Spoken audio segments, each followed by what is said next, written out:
lembrando a primeira lei de Newton, né? A lei da inércia, ela nos diz o seguinte, que um corpo que não esteja submetido à ação de forças, né? Então, se ele não tiver nenhuma força, ou pelo menos não tiver força resultante sobre ele, ele vai permanecer em repouso ou movimento retilíneo uniforme.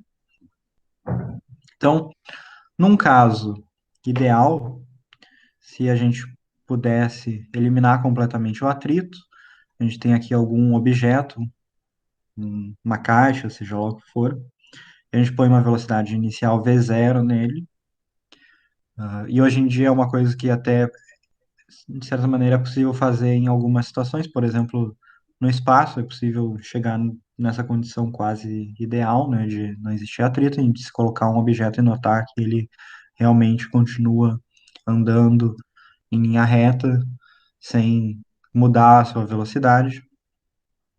E o que acontece, a gente sabe nesse caso aqui que não tem atrito, é simplesmente o objeto continua se deslocando sempre com a mesma velocidade num movimento retilíneo uniforme.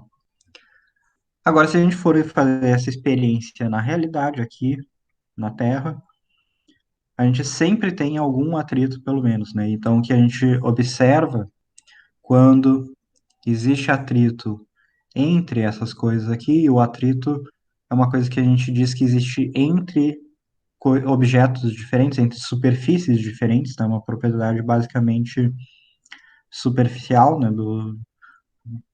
De um objeto que encosta no outro. E se fala do atrito entre um objeto, por exemplo, então entre uma caixa e o chão, ou entre alguma coisa e a parede, ou seja lá o que for. A bola e o ar, por exemplo, né? Um outro objeto. E a mesa onde ele está, um copo e a mesa onde ele está.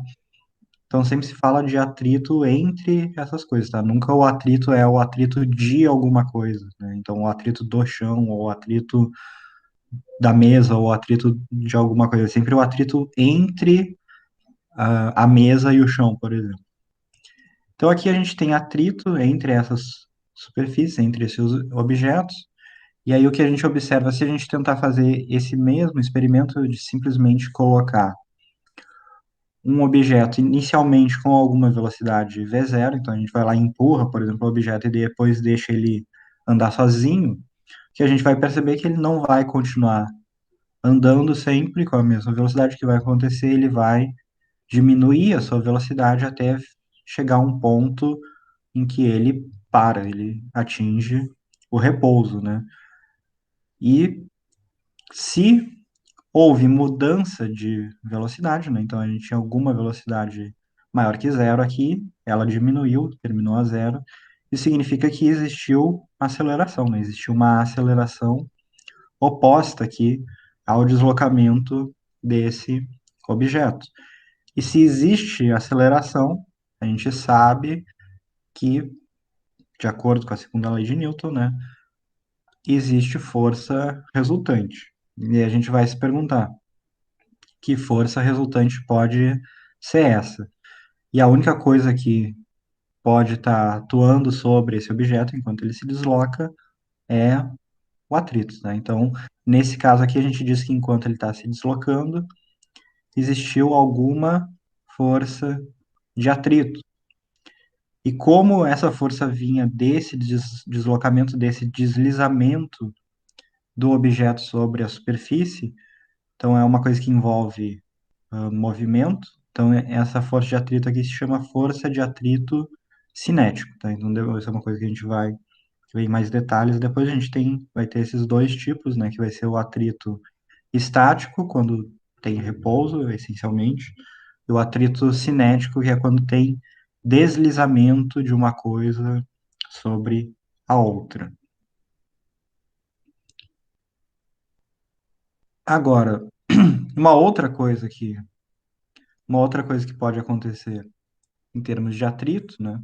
Então, vamos voltar para a situação que o caixote está aqui, vamos supor que ele está em repouso, existe atrito entre essa superfície, por exemplo, entre ele e o chão, e agora, em vez de simplesmente dar um empurrão no caixote e ver o que acontece com ele, né? Botar alguma velocidade, a gente começa a fazer alguma força aqui, então digamos que é a força que eu faço sobre esse objeto.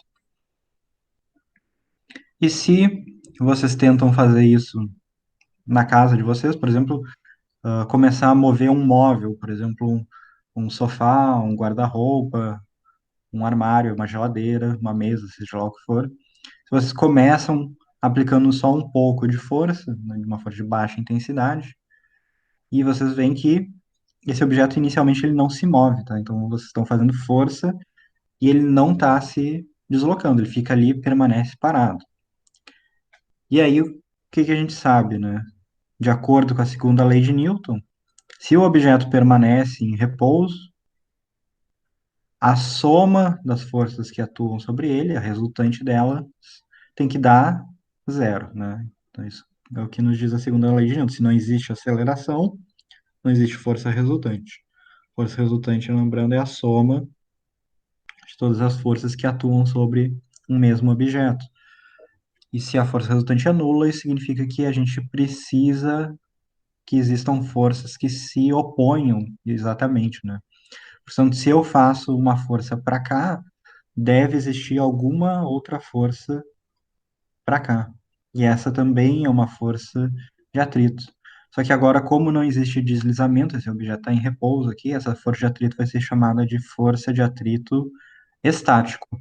Isso vai, a gente vai deixar mais claro um pouco mais para frente, mas é só para introduzir o assunto para vocês.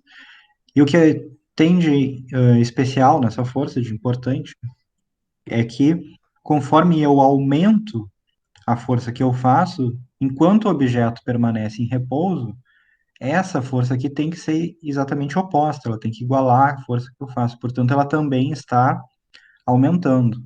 Mas nota como resposta ao que eu coloco de força, né? Então, se eu simplesmente não fizer força nenhuma aqui, então a força de atrito vai ter que ser zero também, porque ela iguala o que eu faço, tá? A força de atrito ela não vai ser maior do que o que eu faço, porque se ela fosse maior, a soma delas não ia dar zero e a gente ia ver a aceleração para trás causada pelo atrito, né? E esse objeto ia sair do repouso por causa do atrito. Isso nunca acontece, né? O atrito ele sempre se opõe ao movimento ou à tentativa de movimento. Uma última situação que poderia acontecer, que também é relacionada ao atrito cinético, né, nesse caso, é que a gente tivesse caixote aqui e a gente fizesse uma coisa diferente agora de novo, que seria empurrar essa coisa aqui e notar que ela se desloca para frente com uma velocidade constante. Se a gente for pensar, eu estou fazendo uma força sobre o objeto. Agora, se o objeto está se deslocando com velocidade constante, então a aceleração dele é zero. Como a aceleração dele é zero, de novo, a força resultante tem que ser nula. Portanto, mais uma vez, deve existir uma força, que é uma força de atrito, que iguala exatamente a força que eu estou fazendo, né? De forma que elas se cancelam e a velocidade é constante. De novo, como existe deslizamento aqui desse objeto sobre o outro, né, desse caixote, por exemplo, sobre o solo, essa força de atrito é uma força de atrito cinético, mais uma vez. Isso aqui é extremamente importante, tá? E é uma coisa que às vezes vocês acabam se confundindo. O atrito ele sempre se opõe ao movimento ou à tentativa de movimento, né? Por que tentativa de movimento? Por aquilo que a gente falou anteriormente, agora há pouco, né? Que eu posso tentar mover o objeto, mas o objeto não se move. Então, isso eu estou tentando mover e o objeto fica parado. Fica parado por quê? Porque existe atrito, né? Se não existisse atrito e a gente colocasse alguma força, qualquer força aplicada aqui, né? Se a gente colocasse qualquer força aplicada aqui e não existisse atrito, o objeto teria que obrigatoriamente se deslocar. Então, a gente tem essa possibilidade, né, de existir atrito com movimento ou sem, tá? E isso é uma coisa que às vezes confunde vocês um pouco, que é imaginar, por exemplo, se não tem movimento, não tem atrito, ou se tem movimento com velocidade constante, não tem atrito também. Então, vejam que isso depende de analisar a situação com cuidado. Então, pode ter atrito com movimento, sem movimento, pode ter atrito com aceleração, pode ter atrito sem aceleração, com velocidade constante. Isso tudo é permitido e a gente só tem que analisar com cuidado a situação. Outra coisa que é importante notar também é que, como o atrito se opõe ao movimento ou à tentativa de movimento, na verdade, essas forças de atrito, elas sempre aparecem ao longo do plano de deslocamento, né? Então, se o meu plano está aqui, a força de atrito que eu tenho, ela só pode aparecer ao longo do plano vou até colocar em vermelho, que é o que eu estou usando. A força de atrito, ela só pode aparecer ou para a esquerda ou para a direita, conforme for necessário, né? O que que significa? Então, digamos que a gente tem de novo nosso caixote aqui se deslocando e vamos supor que ele está, vamos tirar essa força daqui, vamos supor que ele está se deslocando aqui com alguma velocidade v para a direita. Então, nesse caso, a força de atrito que tem que aparecer, que quer frear esse caixote, ela está para a esquerda. Agora, se a gente pegar o mesmo caixote e colocar a mesma velocidade, o mesmo módulo da velocidade, simplesmente inverter o sentido, e a gente tiver as mesmas superfícies envolvidas, né? Portanto, o mesmo atrito, e atrito vai depender das superfícies envolvidas, que a gente vai ver que a gente vai ter a mesma força de atrito, só que para o lado oposto, né? Então, vejam, vai ser uma força de atrito cinético de novo, tá? Força de atrito cinético. Eu uso esse Czinho aqui para dizer que é cinético, que é quando tem deslizamento de uma coisa sobre outra. E é basicamente a mesma situação, só que vejam, a força de atrito mudou a orientação. Por que que ela mudou a orientação? Para se opor ao movimento, né? Antes o movimento vinha para a direita, a força de atrito estava para a esquerda. Quando a gente muda o movimento para a esquerda, a força de atrito muda para a direita, porque ela sempre se opõe ao movimento.